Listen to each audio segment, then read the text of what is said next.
आज के वीडियो में मैं इस टॉपिक के सारे कॉन्सेप्ट क्लियर कर दूंगा और सारे के सारे PYQ भी कवर करा दूंगा ताकि आपको 10 जगह परेशान होने की ज़रूरत ना हो। और लास्ट में इसी टॉपिक के आपको MCQs भी दूंगा। तो ये वीडियो आपका वन शॉट वीडियो होगा जो आपकी तैयारी को पूरा कर देगा। तो आज के लेक्चर में हम देखेंगे कि कैसे फॉग और मिस्ट का फॉर्मेशन होता है, इनमें मेजर डिफरेंसेस क्या क्या हैं ना, इनकी विजिबिलिटी कैसे अलग अलग होती है और एग्जाम में इनके आए हुए PYQs को हम करेंगे और लास्ट में हम अपना एक MCQ करेंगे। तो हम पहले का थोड़ा सा रिकैप करते हैं। सपोज ये हमारा क्लाउड है, तो क्लाउड का फॉर्मेशन कैसे होता था। जो हमारा अर्थ का सरफेस था वहां पर हमारा इवेपोरेशन होता था और इवेपोरेशन होने से वाटर वेपर ऊपर जाते थे ना। तो वाटर वेपर मान लो ये हमारे हैं और हमारे जो डस्ट पार्टिकल्स या न्यूक्लियस जो हमारे होते थे, तो ये वाटर वेपर जाकर के उनके ऊपर कंडेंस होने लगते थे, उनसे अटैच होकर के इस तरह हमारे क्लाउड का फॉर्मेशन होता था। अच्छा, ये प्रोसेस हमारा आधे से 1 किलोमीटर अर्थ के अबव सरफेस होता था। तो क्वेश्चन अराइजेस, अगर सेम हमारा प्रोसेस अर्थ के जस्ट ऊपर से स्टार्ट हो जाए तो क्या होगा। तो मतलब जैसे कि अगर ये हमारा ग्राउंड लेवल है ना, यहाँ पे हमारा कोई एयर मास है जिसमें ऐसे वाटर वेपर भरे हुए हैं और हमारे डस्ट पार्टिकल्स और न्यूक्लियस ऐसे डिस्ट्रीब्यूटेड हैं हमारी सराउंडिंग में कि जितने भी ये हमारे वाटर वेपर्स हैं वो आकर के इनसे अटैच होने लगेंगे और बाद में यहाँ पर कंडेंस होने लगेंगे। तो इससे क्या होगा कि हमारी हवा में तैरती हुई टाइनी वाटर ड्रॉपलेट्स हो जाएंगी and this is called the fog. तो आप इस चित्र में देख सकते हो कि कैसे फॉग है ना। तो ये जो ओपेक रीजन आपको दिख रहा है ना, ये लाइक क्लाउड जो आपको रीजन दिख रहा है, तो ये क्या है। ऐसे ही हमारे डस्ट पार्टिकल्स या न्यूक्लियस थे जिन पर ये वाटर वेपर हमारे कंडेंस होते गए ना, और ये कैसे अर्थ के ही सरफेस के ऊपर से स्टार्ट हो गया। तो मतलब हम ऐसे समझ सकते हैं कि जब क्लाउड के फॉर्मेशन जैसे सिमिलर प्रोसेस अर्थ के जस्ट अबव स्टार्ट हो जाए तो हमारा फॉग बनता है, और जब ये अर्थ के काफी ऊपर यानी 1 किलोमीटर से ऊंचाई पर स्टार्ट होता है तब हमारा एक्चुअल में क्लाउड का फॉर्मेशन होता है। इवन आप देख सकते हो ये नामीबिया डेजर्ट है। आप मुझको कमेंट सेक्शन में बताइएगा कि इसकी लोकेशन क्या है, ठीक है, और इसके पास से कौन सी वाटर करंट जाती है। तो ये यहाँ डेजर्ट में बनी हुई फॉग है। तो आप देख सकते हो कि कैसे ये जो फॉग है एकदम क्लाउड की तरह लग रही है। नामीबिया डेजर्ट है, इसके बगल में अटलांटिक ओशन है। अटलांटिक ओशन से जो एयर मास आएगा उसके पास में सफिशिएंट वाटर वेपर होगा, यानी कि हाई उसकी ह्यूमिडिटी होगी, और जब यहाँ पर हवा चलेगी तो बहुत सारे डस्ट पार्टिकल्स हवा में उड़ते हुए होंगे ना, क्योंकि ये तो डेजर्ट है। यहाँ पर हमारा ट्री तो है नहीं कि जो सॉइल को होल्ड करेगा, तो यहाँ पे हवा में उड़ते हुए ढेर सारे डस्ट पार्टिकल्स होंगे, और जितने भी ये डस्ट पार्टिकल्स हैं इन पर आकर के वो वाटर वेपर अटलांटिक ओशन से आने वाला कंडेंस होने लगेगा, और इस कारण से यहाँ इतनी अच्छी इतनी बढ़िया फॉग बनी है। This is called desert fog. Mist भी लगभग इसी तरह का होता है, ठीक है, बस मिस्ट की डेंसिटी कम होती है। इस पॉइंट को बहुत ध्यान से समझिएगा क्योंकि एग्जाम में अगर स्टेटमेंट आ जाएगा तो मैक्सिमम लोग इसको गलत करेंगे। तो इस फिगर को देखते हैं, ये हमारा क्या है, ये ब्लू कलर में हमने मान लिया कि हमारा एयर मास था जो किसी वाटर बॉडी के साथ आ रहा था। तो इसकी जो रिलेटिव ह्यूमिडिटी होगी अच्छी खासी होगी, और ये इसके अंदर सारे वाटर वेपर्स भरे हुए हैं। एक हमारा ऑरेंज पैकेट है और एक ये ब्लैक पैकेट, अभी मैं बताऊंगा ऐसा क्यों। अब ये दो हमारे एयर मास हैं, ठीक है।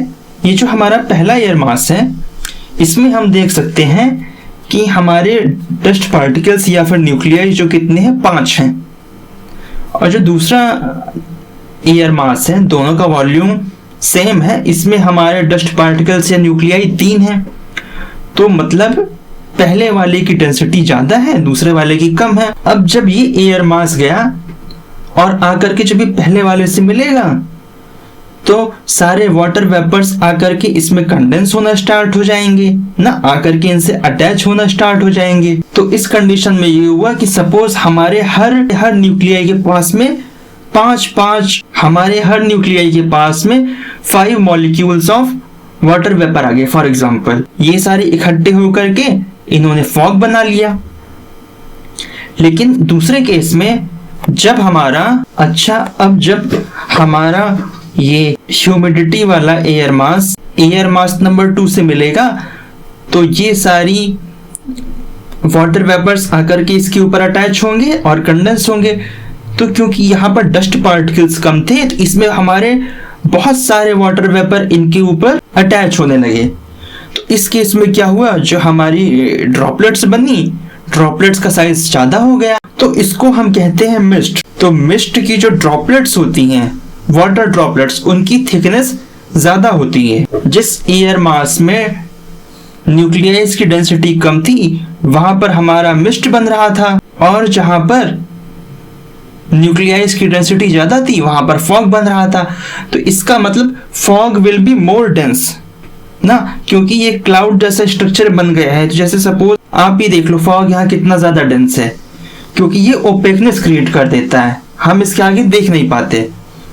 जबकि मिस्ट में क्या है, लेस डस्ट पार्टिकल्स हैं, तो भले ही वाटर वेपर का कंटेंट सेम रहेगा लेकिन वो ओपेकनेस नहीं क्रिएट हो पाएगी, क्योंकि वो क्लाउड जैसा स्ट्रक्चर नहीं बन रहा है। तो हमें ये समझ में आया कि अगर हम विजिबिलिटी की बात करेंगे, फॉग की विजिबिलिटी हमेशा कम होगी because of high density of dust particles. तो इसका मतलब ये होगा कि अगर कोई विलेज जैसा इलाका है ना, और आप मुझे कमेंट सेक्शन में बताओ कि कोई विलेज का इलाका है, ठीक है, और दूसरा कोई इलाका है इंडस्ट्रियल इलाका है, तो कहां पर फॉग के पड़ने के चांसेस ज्यादा हैं।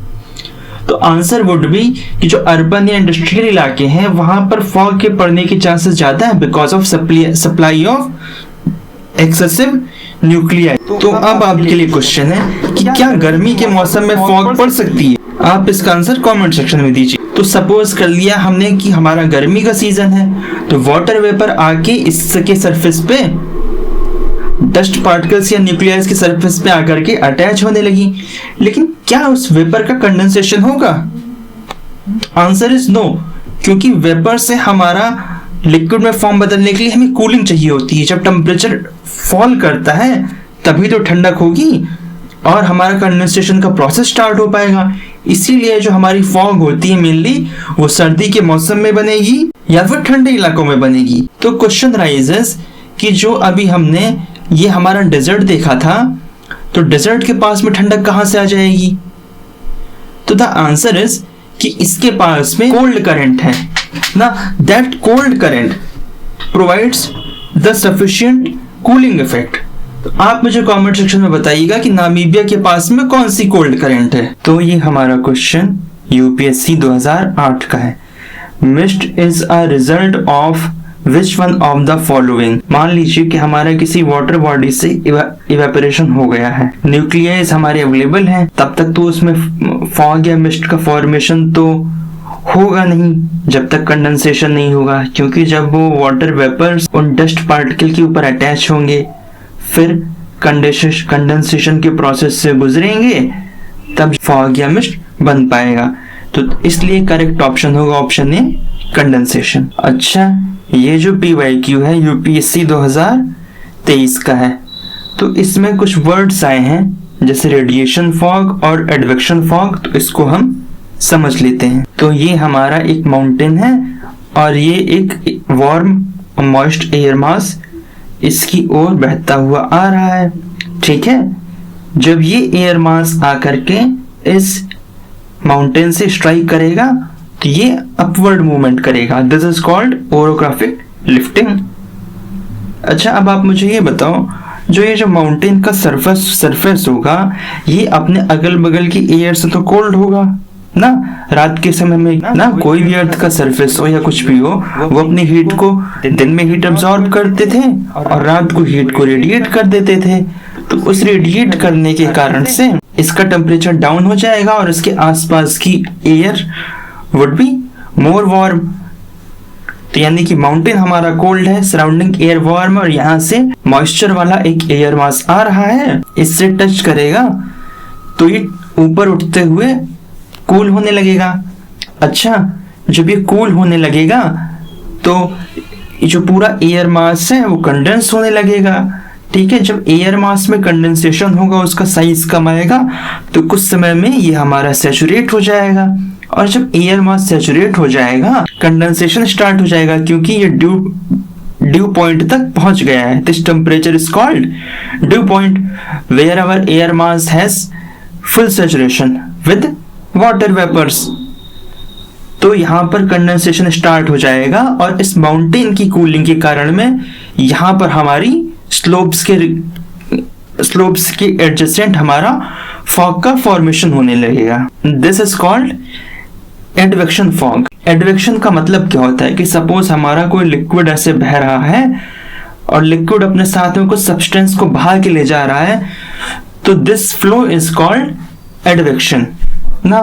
तो यहाँ पर हमारे ये मॉइस्चर को कैरी कर रहा है, क्लाउड कंडेंसिंग न्यूक्लियाई इसको कैरी कर रहा है, therefore this process is called advection. तो आप इस चित्र में देख सकते हो फॉग का फॉर्मेशन हुआ। सपोज ये मेरा ग्राउंड है, तो जब रात का समय होगा तो ये लॉन्ग वेव रेडिएशन को वापस एनवायरनमेंट में रिलीज करेगा, जिससे ग्राउंड हमारा ठंडा हो गया। और अगर कोई वार्म और मॉइस्चर वाला एयर मास होगा तो ग्राउंड सरफेस से इस ठंडक का आदान प्रदान होगा, कारण से फॉग या मिस्ट के बनने की संभावना होगी। तो इसका मतलब अगर रात ठंडी है ना, कोई बहुत हमारी एयर नहीं चल रही है, स्टिलनेस है, तो उस समय सरफेस की कूलिंग के कारण यहाँ एनवायरनमेंट में हमारी फॉग का फॉर्मेशन होगा। तो आप चित्र में देख सकते हैं कि कैसे ठंडक वाली रात थी, कैसे सरफेस के पास में ये फॉग का फॉर्मेशन हुआ। अब हम अपने PYQ में आते हैं। Fog is simply a cloud that forms close to the ground. तो ये स्टेटमेंट हमारा सही है, ये तो हम आज पढ़ चुके हैं। ठीक है, आप पहले कमेंट सेक्शन में इसका आंसर बताइएगा। फिर क्या, radiation fog is associated with radiation cooling of land at night. तो अभी हमने देखा कि कैसे रात को सरफेस हमारा ठंडा होता था, जिससे रेडिएशन फॉग बनती थी। तो ये भी करेक्ट है। फिर स्टेटमेंट 3 क्या कह रहा है, advection fog forms when moisture is blown over a cold surface and is chilled. तो माउंटेन वाले केस में हमने देखा था कि कैसे कोल्ड माउंटेन के सरफेस के ऊपर वार्म मॉइस्ट एयर स्ट्राइक करती है, जिससे फॉग का फॉर्मेशन होता है। तो ये स्टेटमेंट भी हमारा सही। तो यहाँ तीनों स्टेटमेंट हमारे सही है। ये जो MCQ है ना, ये आप मुझे कमेंट सेक्शन में इसका आंसर करिएगा। And if you have any doubt, तो अगले वीडियो में मैं इसको बताऊंगा या कमेंट सेक्शन में इसका आंसर दूंगा। इस क्वेश्चन को भी पॉज करके आप करिएगा। और ये क्या कह रहा है, तो लास्ट पॉइंट को हम देखते हैं। ये हमारा वार्म एयर मास था, ठीक है, और ये हमारा कोल्ड एयर मास था। दोनों एयर मास कुछ ना कुछ न्यूक्लियाई को कंटेन करेंगे, और जब भी ये मिलेंगे, कोलाइड करेंगे ना, तो हमने पढ़ा था कि यहाँ पर हमेशा फ्रंट्स का फॉर्मेशन होता है। इसीलिए इसमें तो साइक्लोन भी बन जाते हैं, हमारा क्लाउड भी बन जाता है ना। तो इसीलिए यहाँ पर फॉग के बनने की भी संभावना बहुत ज़्यादा होती है निचले लेवल पर।